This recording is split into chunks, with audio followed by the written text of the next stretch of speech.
because we have work, we have home, we have school, and then on top of it, and then encompassed in that, we have emails from school, from work, from family, and then we have meetings and marketing and doing the work, and then we have to take care of ourselves, and then we have to figure out managing our kids' schoolwork.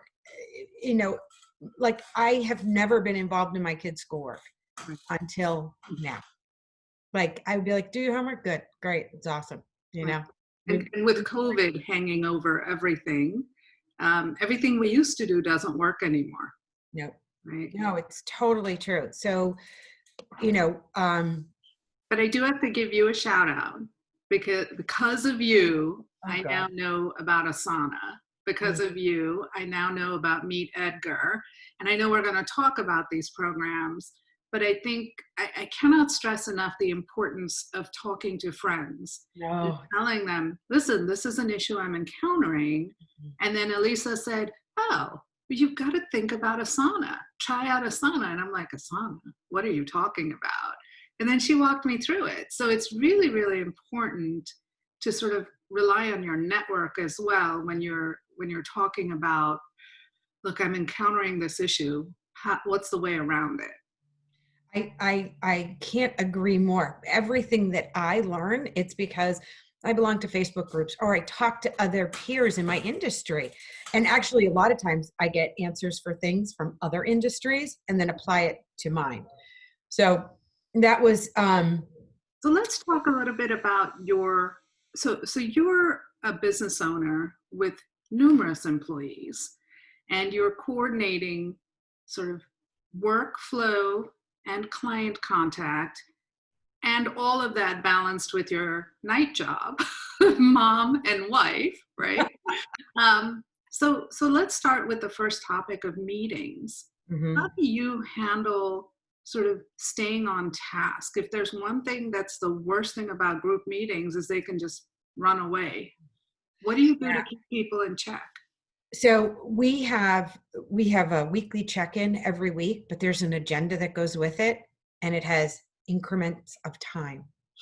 And I never did that before until I was on a meeting with somebody who's like uber organized. And I was like, she had it. Okay, we're going to talk about this the first 10 minutes. And then the second 10 minutes, we're going to talk about that. And when you really do stay on task, the meeting only does last 30 minutes or however long you've designated. And I feel like if I stay on that agenda, I feel so much more accomplished. And it doesn't, I know you'd be surprised. I tend to chase shiny things. I'm like, oh, but what about this? So it's good for me too. And a lot of people really appreciate it because then they know what to expect when they get this agenda. So that's been helpful for me. What do you do? How do you handle scheduling? Of meetings and stuff? My whole thing, and I maybe at some point I will get over this, right? But people have said to me, well, why don't you have your answering service schedule client meetings? They can have access to your calendar. Why don't you have your paralegal schedule meetings? You can even get these little, there's apps. Yeah, there's apps. Send the link to the client. Yeah. I don't let anybody schedule on my calendar. And I'm going to tell you why. Oh, I want to hear this. This is interesting. So I belong to this, it's like a group of women lawyers who own their own businesses, Facebook group. And I'm constantly amazed by women lawyers who say, well, can you believe that client wanted to schedule an appointment at 5:30 on a Friday? And my perspective is if I can make it work and you're paying me my hourly rate to meet with me, yeah, I can control my schedule. You need to, because most of my clients work or are in the process of transitioning or are starting a new job, because it's all employment related, right. I've always recognized that I'll meet with the client on Saturdays. I'll meet with the client on Sundays. Now I'll do Zoom calls all weekend. I don't care. You're paying me to do that, right? Yeah. And so part of my perspective then is a paralegal doesn't know what I have going on to be able to say, yes, Aisha can meet with you on Saturday too, right? And so I Yeah. really, and that's what I think is part of the benefit of being an entrepreneur is I run my own schedule and I run my own life. Thank So, you. and if there's a day that's, a Monday morning that I promised my daughter I would take her to watch the sunrise at the beach, Yeah. then I'm going to go do that. Right. Or if I promised, my son something else that is going to block out a period of time during the workday, I get to do that because guess what? I also work weekends. And I don't think it's that big of a deal for me because Right. I'm being paid to do that. I'm fine with that. You know what? Lisa has a good question. She said, do you have the same or different hourly rate for normal hours or normal business hours versus after hours? No, it's the same rate. Because I look at my hourly rate as this is what you're paying for my time, but my expertise and my years of experience. And that's how I sort of arrive and quantify my hourly rate. But I don't charge extra if if you want to come on board and work with me, one of the benefits you get from me, as opposed to going to a larger firm where you're dealing with someone who has a W-2 mentality, Yeah. is there's a lot of value in working with an entrepreneur Right. because it's what's in it for me, Mm. right? So no, I don't think of um, charging sort of a higher rate if you're going to meet with me on the weekends. I, Yeah. Okay. Yeah, see, and for my scheduling, and it's funny that you say that. So right now, we use Google Calendar, and we encourage everybody on the team, even if you're going for a doctor's appointment, if you want to take the afternoon off, if you want to go watch the sunrise, whatever you want to do, put it on the calendar. right. Then we know, like, you're not available, and I'm completely comfortable. I kind of don't care where anybody is. I just care that they get the work done. So I've often thought of using one of those calendar things, like you can put it in a link in your signature. Like there's Acuity and Calendly, and that I don't know. Yeah, I I tell you what, when I have received an email from someone that says, click on the link below and schedule yourself in, I don't love it. It's not personal. why don't okay. I kind of feel like that too, but I have to think about that because I don't know. I I feel that way too, though. Yeah, I mean, there's an efficiency to it, but I think part of what part of the way my calendaring works, right, is I pick up the phone, I have a conversation with the client, the potential client. Once we agree that okay, they need to meet with me, right? We're going to level 2. I want to schedule them right then. Yeah, I don't want to send an email link I mean, that's the close, yeah, right? yeah. That's true. That's the close. And I want to be the one controlling the close, not a passive app. Okay. Yeah. Um, I don't So know. Jason said he totally agrees with you about serving the client. But Lisa uses Acuity Calendar, and she uses it to let clients see when she has open times. But she says she often does the scheduling herself, just to confirm that meeting. And I think Acuity actually sends a reminder. Yeah. I think they all do. And that there is that That benefit and of it. like, Yeah. yeah, I do like that. Well, all right. So, Emails. We have to talk oh about my emails. the That emails are helped gonna be me. the death of us, aren't they? Yeah. Like, how many email accounts do you have? Okay. I used to have 2, Yeah. and I would try to separate personal from work. Me too. And then I said, screw it. I can't do it. I can't do it. Oh, And I makes found that the personal stuff, if I didn't check that email account as often, nope. if people wanted to get a hold of me and they would just email my work thing anyway. So Yeah.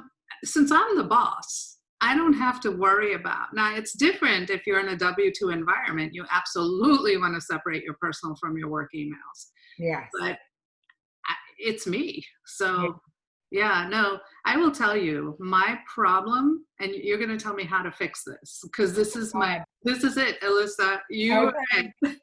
So I'm okay with emails on my day-to-day life. right? I'm sitting at my computer, even if I'm drafting a brief, whatever, I'll check in on emails every once in a while, and I can respond to them before they get out of control. The problem is when I'm away from my desk, if I'm in court or I'm on a Zoom presentation, or in a deposition. On Monday, I was in a deposition that lasted from 9 until 4:30. Oh my Can God. you even imagine the emails I came back to? I can't. That sounds hard. And I don't know, so one of the things that someone suggested to me was, well, you could have your paralegal look at the emails. And I thought, okay, except I still have to deal with them. She's just going to send me stuff to say, deal with this now, right? Yeah. And I thought, I don't know that I need that step. And then someone else suggested, well, you can put tags. We use Gmail as well. Yeah. So you can put labels so that they're somehow organized in a path. But still, I have to still deal with the emails. I don't know. What do you do, Alisa? Oh, so I wish I had a better solution because I don't. So I try to not look at emails all day because I get bogged down in it. Because really, I mean, I get over 700 emails a week, and there's just no way you can answer all those. So my chief of staff will read through and just see what I didn't read because you can see what you've read. And she'll make a list, and she actually puts a tag on it called Red Bang, and it's just, so I just type in at the top, I search by Red Bang, and it has a list, and it's a small list, and she takes care of most of my emails because most of them I don't really need to handle. It's like, hey, where is this? Schedule this or whatever, and she just does that. So it's Yeah, Lisa said she has several email addresses, but they all display in one space. So I think that makes a lot of sense. But she said, interestingly, and Lisa, I completely agree, this is happening now more and more. You've got people who email you, they don't hear from you in a minute or so, and then they text you, and then oh call your office. And so now you've got three venues of attack. yeah, that they're, yeah, I got no. they're kind of assaulting you. But interestingly, what I think we are to blame for that, because we have created the expectation that I'm gonna you send an email, I respond right away. I'm guilty of that, Because right? you have to train them. I actually have someone on my team who does not give out her cell phone number, and I'm totally comfortable with that. Right. We actually, and we actually now have a new rule in our company that you do not have to communicate with clients through text. Wow. So Lisa also points, because Irene asked, do you use Outlook for email? And I I know use that email. Outlook has better, maybe slightly better organizational capabilities than Gmail does. But Lisa pointed out that there's an app called Help Desk Email from Help Scout. I never heard of this. Does it work with Gmail, Lisa? All right. Look, see, one more thing, because man, that would be nice. Yeah, and it helps keeps the conversations organized. And I believe Gmail also has a setting where you can organize your emails by conversation. Mhm. I'm terrified that I will miss an Yeah, email me because too. it got caught into a conversation, but I didn't see it as the most recent, because a conversation may have follow up from 3 weeks ago, and I'm Yeah. going to see that conversation. So I don't know. I think part of it is, and I'm an old dog. I'm going to need some new tricks. It takes me a while to get there. Yeah, I mean, so I'm on these. I am also on these workflow websites, like in groups and stuff. And email is still one of those things that I think it's a personal preference. Right. I don't know. I'm not. I don't have an answer for it. And if anybody comes out there, um, all right, I am. I'm going to look at Help Scout. That's what I'm Yeah, trying next. that's a great tip, Lisa. All You know, right, Elisa, marketing. wait a minute. So when I'm away from my desk, I put an away message on my email. Oh, every time? Yeah, I try to. Like if I know I'm going to be out for the day, like if something's going on, then I will do that because That's it, a great idea. it makes it easier, especially you. Like if you know you're going to be out in a deposition all day, Yeah. you could say I'm going to be out of the office. I'll return emails, as soon as I can or within 24 hours or whatever. But That's great. That is a great tip. I Uh, wish I had that on my text because people get mad at me when I don't respond to text. I'm like, are you kidding me? Like right now, if somebody's texting me, I'm not responding. Sorry, sister, it ain't happening. Crazy. Okay, so marketing, yes. So I, truth be told, I love marketing. Like it's like one of my favorite things to do.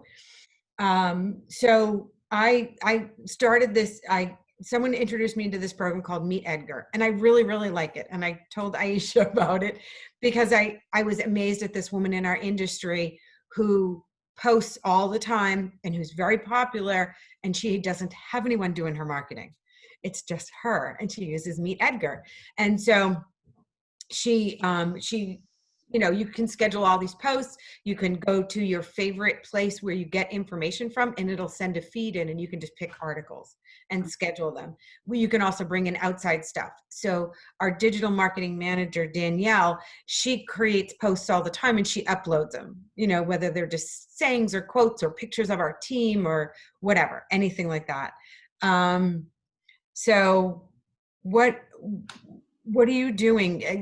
Did you just stop using a marketing person I or? did. So start of the pandemic, right? I was a little bit anxious about costs but in the back of my head is this: now is not the time to stop marketing. You have to keep Oh marketing, my God. right? Now Hmm. is not the time to stop doing it.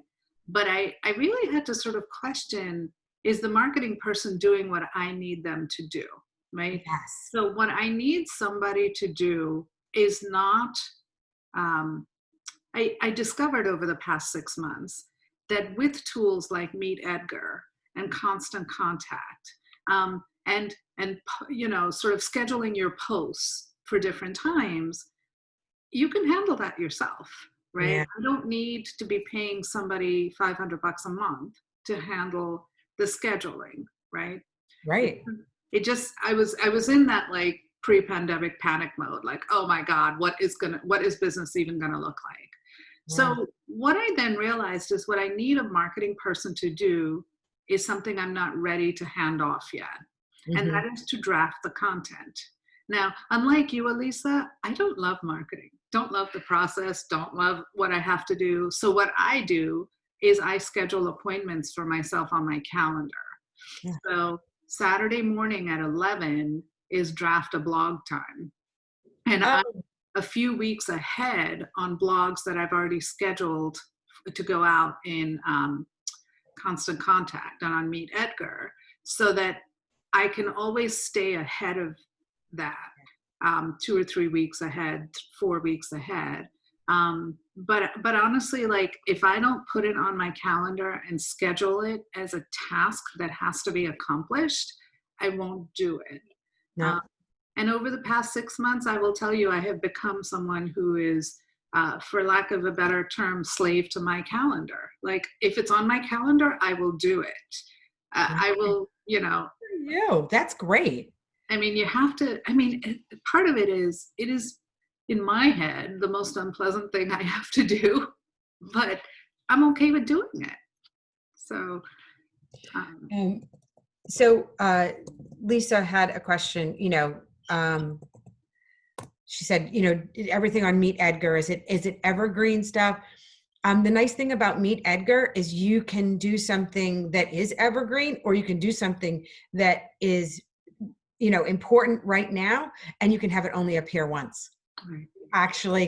You can actually choose how long the content stays in there. So I have a bunch of evergreen stuff, but I also have stuff that's just for right now, Right. like just going on, and we'll only post one time because it's about COVID or it's about, a tax thing that happened or whatever.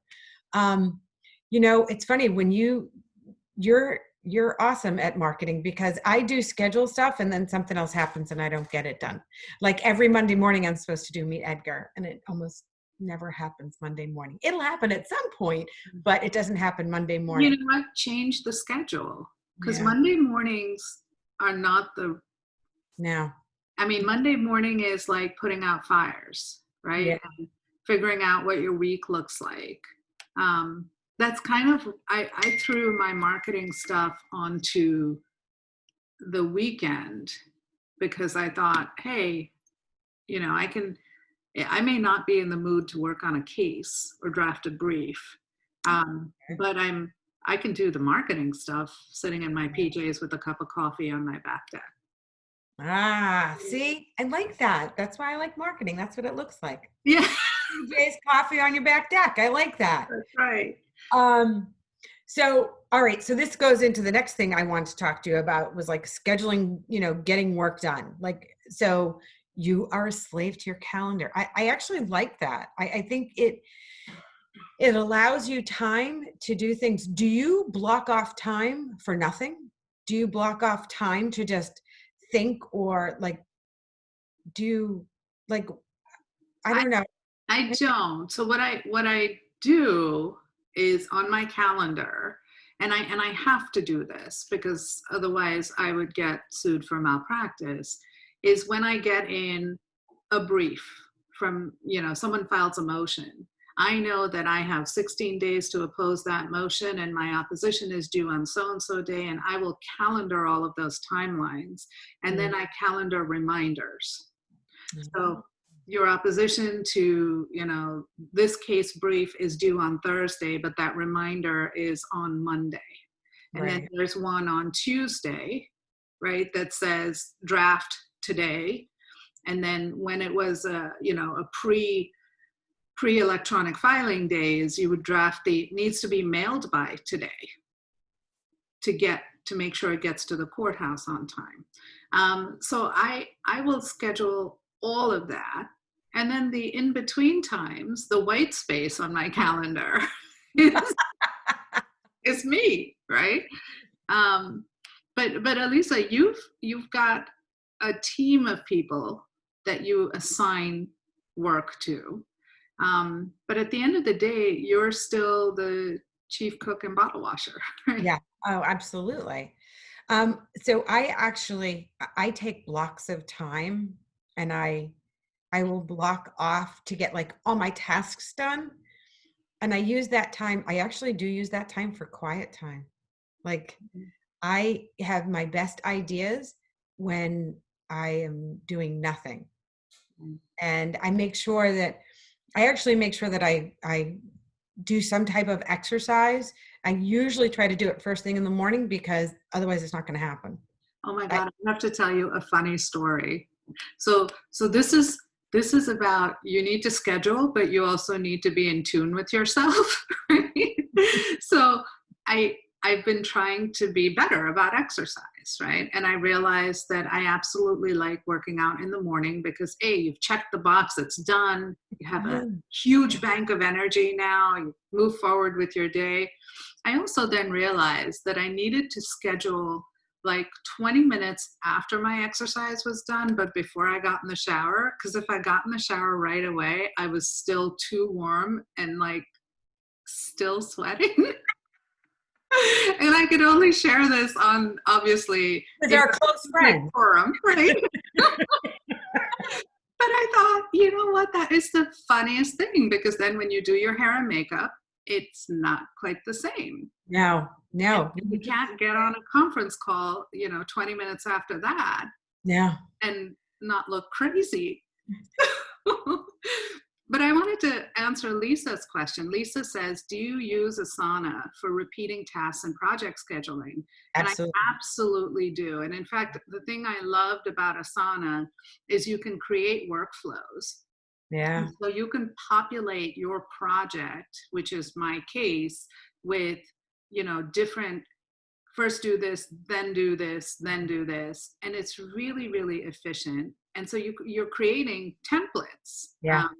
And And you absolutely, I mean, so, that's, so do you have an onboarding template well, where like I it's I don't, because I do all of that, sort of the onboarding stuff I handle, Yeah. because in my context, it's really more lawyer work.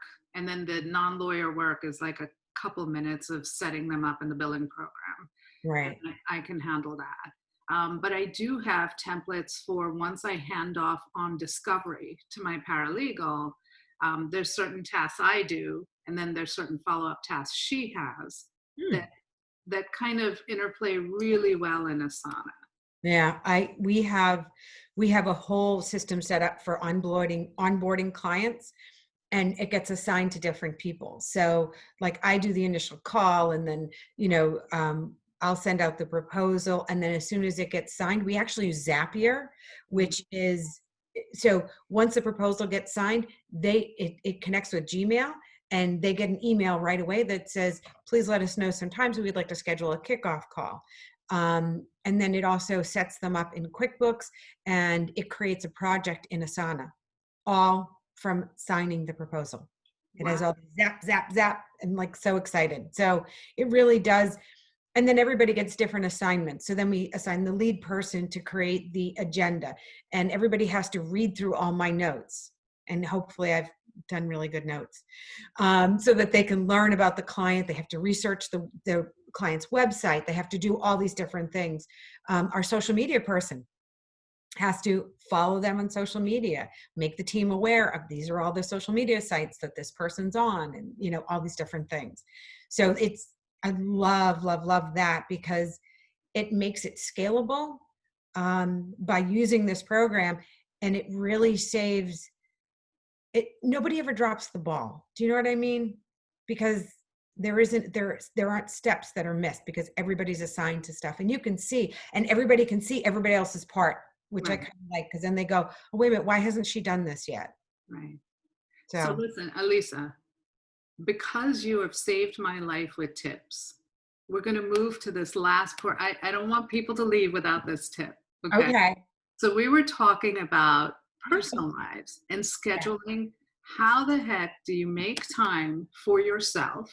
Um, and I will schedule when I'm going to work out because I'm a slave to my calendar, and then I apparently will actually do it. But you gave me an incredible tip because I was complaining about how I don't know how much longer I can let my husband cut my hair. I just can't even believe you're doing it too. God bless you, woman. You're, Two haircuts. wait a minute, wait a minute. Tell them about the first haircut. Yeah. Wait. So the first haircut, we're upstairs in the bathroom, and I hear him say, "Oops, you do not, you do not want to hear somebody cutting your hair say, oops." And then I thought, well, everything was fine. I made it through. And then last weekend I said to him, okay, my hair's getting a little long again. Can you cut it? And I could tell that he was just sort of taking clumps of hair and cutting it. And there was a lot of like sawing. And I said to Alisa, I don't think I have a third in me. So I told her that a couple of years ago, I realized I had no time. I was like annoyed. If I went and got my hair done, it was 3 hours. And I would go to the salon, and, I'm like, oh my God, it's just so much out of my day, driving there, sitting there. So I have someone who, she's a stylist. And so she comes to my house, and I told her, I said, I will pay you salon prices to come to my house, and I may ignore you. I might work while you're doing my hair. I said, I'm still going to talk to you, but like, I might have something I have to get done. She's like, I'm totally comfortable with that. I really had to manage those expectations, because a lot of times when you go to a salon, they want you to talk and, interact. And I'm like, oh, I can't talk to you. I got stuff to do. Exactly. My brain hurts. But so she comes to my home. And so I'm going to give Aisha her number and stuff. And she is, she's certified. She's, has all these things. And I thought, what a great business. Right. I mean, Right. how many people are so busy? And even during this, do like, I don't know if I really want to go out somewhere and sit in a salon at No. this. And I know that the people I've talked to that have gone to a salon have said it's done well, it's done safely. But what I need is not about the safety. It's about I have so much stuff going on right now. Yeah. it's really important for me to take, I mean, I think it's an incredible feeling to have somebody else wash your hair. Oh, It's I just love the that most too. relaxing thing. But I don't have 3 hours to Yeah. wait to have your hair washed, to have it dried, to have it cut, all of the stuff that goes with it. And Um, that's, and you know what too? And I think maybe these hair salons maybe need to think that this is another avenue. mhm, Can you send out your hairstylists to right, people's homes? right. Lisa said she has a wash and go short hairstyle. Yeah. Yeah, and she said she took it. She doesn't want to. She didn't want to fight the natural flow of her hair for years to realize it. I love it. We're over a little bit, but thank you so much. I hope everybody got stuff out of this. There was one more thing we were going to talk about: school scheduling, and one of them was, somebody said, "When's mom available and when's dad available?" And so we're going to do that in our house. So it'll be Yeah. different every time. So next time we're going to be talking about how this pandemic isn't even over, and how can, and there's possibility of a second wave, whether it's going to be flu, COVID 21. I don't know. This was COVID-19. What would the next thing be called? COVID 20, COVID 21. And so how are we going to make sure that we're ready and we're stronger physically and emotionally, and be able to handle this next wave? So we're going to be talking about our mental states. How can we really, psych ourselves up to kick some ass? Right. Take name, kicks See you ass. soon. All right. Take care, everybody. Thanks.